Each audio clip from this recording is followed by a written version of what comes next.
Price be to God. விசுவாசம்னா என்ன என்பதை குறித்ததான விளக்கக்கூடிய ஒரு வீடியோ பதிவு இது. முழுவதுமாக கேளுங்கள். நிறைய பேருக்கு விசுவாசம்னா என்ன, நம்பிக்கைன்னா என்ன, இதுக்குண்டான வித்தியாசம் என்ன, விசுவாசம் இதுக்கெல்லாம் யூஸ் ஆகும் அப்படின்றதான ஒரு புரிதல் இல்லாமல் இருக்கலாம். இந்த வீடியோ பதிவை கேளுங்க. இதில் நம்ம விசுவாசத்தை குறித்து தெரிந்து கொள்வோம். எபிரேயர் 11:6 விதமாக சொல்லப்படுகிறது, விசுவாசம் இல்லாமல் தேவனுக்கு பிரியமாக இருப்பது கூடாத காரியம். ஏனென்றால் தேவனிடத்தில் சேர்கிறவன் அவர் உண்டு என்றும் அவர் தம்மை தேடுகிறவர்களுக்கு பலன் அளிக்கிறவர் என்றும் விசுவாசிக்க வேணும். ஒரு விசுவாசம் இருந்தால் தான் நம்ம தேவனையே நம்ம பிரியப்படுத்த முடியும்.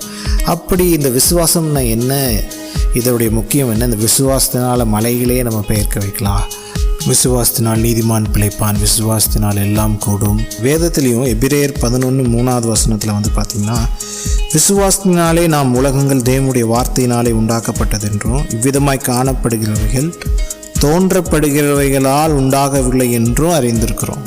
விசுவாசத்தினால்தான் நம்ம பார்க்குறவைகள் எல்லாமே பார்த்திங்கன்னா உண்டாக்கப்பட்டிருக்கிறது. வேறு எதுனாலையும் உண்டாக்கப்படலை பார்த்திங்கன்னா. அதனால் விசுவாசத்தை குறித்து நாம் அறிந்து கொள்வது மிகவும் அவசியமாக இருக்கிறது. விசுவாசம் மலைகளையே பெயர்க்கும், விசுவாசத்தினால எல்லாம் கூடும், விசுவாசிக்கிறவனுக்கு எல்லாம் கூடும் என்பதான வசனங்கள் நமக்கு என்ன போதிக்கிறது என்றால், நாம் விசுவாசத்தை குறித்து நாம் அறிந்து கொள்ள வேண்டும். விசுவாசத்தை குறித்து தானே ஒரு தெளிவு நமக்கு இருக்க வேண்டும் என்பதையே நமக்கு காட்டுகிறது. சரி, நம்ம இப்போ விசுவாசம்னா என்ன என்பதை நாம் பார்ப்போம். விசுவாசமானது பார்த்திங்கன்னா எபிரேயர் 11:1 இவ்விதமாக கூறப்படுகிறது, விசுவாசமானது நம்பப்படுகிறவைகளின் உறுதியும் காணப்படாதவைகளின் நிச்சயம். எளிதில் இது ரெண்டாக பிரிக்கலாம். நம்பப்படுகிறவைகளின் உறுதி, காணப்படாதவைகளின் நிச்சயம். சரி, ஓகே. இதை நம்ம பார்த்திங்கன்னா ஒரு ப்ராக்டிக்கலாக நம்ம பார்ப்போம். ஒரு வாட்டர் கேன் எக்ஸாம்பிள் மூலியமாக நம்ம ப்ராக்டிக்கலாக இதோடைய டெஃபினேஷன் நம்ம அறிந்து கொள்வோம்.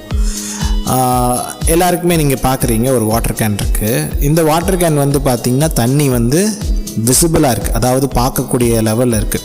இப்போ யாராவது இந்த வாட்டர் கேனில் தண்ணி இருக்கான்னா நம்ம என்ன சொல்லுவோம்? தண்ணி இருக்குது. ஏன்? அதை நம்ம பார்க்குறோம். அந்த தண்ணியை பார்க்கறதுனால நம்ம என்ன சொல்கிறோம்னா, இது வாட்டர் கேனுக்குள்ளே தண்ணி இருக்குது. இது இன்னொரு வாட்டர் கேன் பாருங்கள், இந்த வாட்டர் கேனுக்குள்ளே தண்ணி இருக்கா இல்லையான்னு பாருங்கள். இது நமக்கு தெரியல, வாட்டர் கேனுக்குள்ளே தண்ணி இருக்கா இல்லையா. ஏன் தெரியலன்னா, அது நம்ம பார்க்க முடியல. பார்க்க முடியாததுனால நம்ம சொல்கிறோம் அதுக்குள்ளே தண்ணி இல்லைன்ட்டு. ஆனால் உண்மையாகவே இந்த 2 வாட்டர் கேனுக்குள்ளேயும் தண்ணி இருக்குது. நம்ம எதில் ஈஸியாக நம்புவோம்? இதில் தண்ணி இருக்குன்னு. பார்க்கக்கூடியதில் தான் நம்ம அதிகமாக நம்புவோம், இதில் தான் தண்ணி இருக்குது.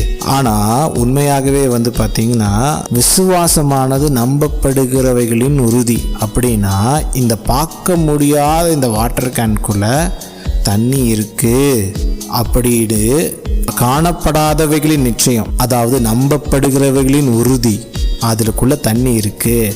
அந்த தண்ணி நம்ம பார்க்க முடியல, அதுதான் காணப்படாதவைகளின் நிச்சயம். ஸோ விசுவாசமானது நம்பப்படுகிறவைகளின் உறுதி, காணப்படாதவைகளின் நிச்சயம்.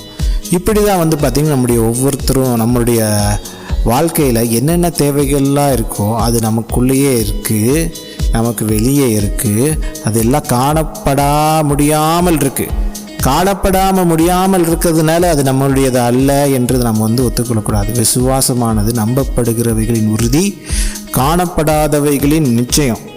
அப்போ இந்த விசுவாசத்தினால தான் பார்த்திங்கன்னா எபிரேயர் 11:3 விதமாக சொல்லப்படுகிறது, விசுவாசத்தினாலே நாம் உலகங்கள் தேவனுடைய வார்த்தையினாலே உண்டாக்கப்பட்டதென்றும் இவ்விதமாய் காணப்படுகிறவைகள் தோன்றப்படுகிறவைகளால் உண்டாகவில்லை என்று அறிந்திருக்கிறோம். அப்போ விசுவாசத்தினால தான் அந்த காணப்படுகிறவெல்லாம் உண்டாக்கப்பட்டிருக்குது. எப்போ பார்த்திங்கன்னா தேவன் பார்த்திங்கன்னா இல்லாததை இருக்கிறதை போல அழைத்த தேவன். ஒரு விஷயம் அங்கே இல்லை, ஆனால் அவருடைய விசுவாசத்தினால் பார்த்திங்கன்னா இருக்கிறதை போலவே அழைக்கிறாங்க.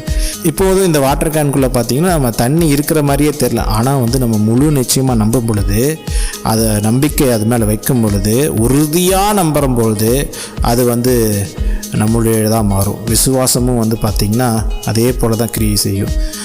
தோமாக்கு இவ்விதமாக இயேசு கிறிஸ்துவான சொல்கிறார், நீ காண்கிறதினால் நம்புகிறாய், காணாமல் நம்புகிறவன் பாக்கியவான் அப்படின்னு சொல்லிட்டு.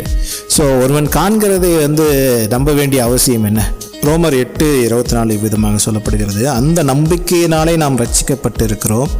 காணப்படுகிறதை நம்புகிறது நம்பிக்கை அல்ல. ஒருவன் தான் காண்கிறதை நம்ப வேண்டுவதென்ன? நாம் காணாததை நம்பினோமாக்கில் அது வருகிறதுக்கு பொறுமையோடு காத்திருக்கும். அப்போ விசுவாசம்னா என்னென்னா, முதல்ல அதை காண முடியாதது, அதை காண முடியவே முடியாது.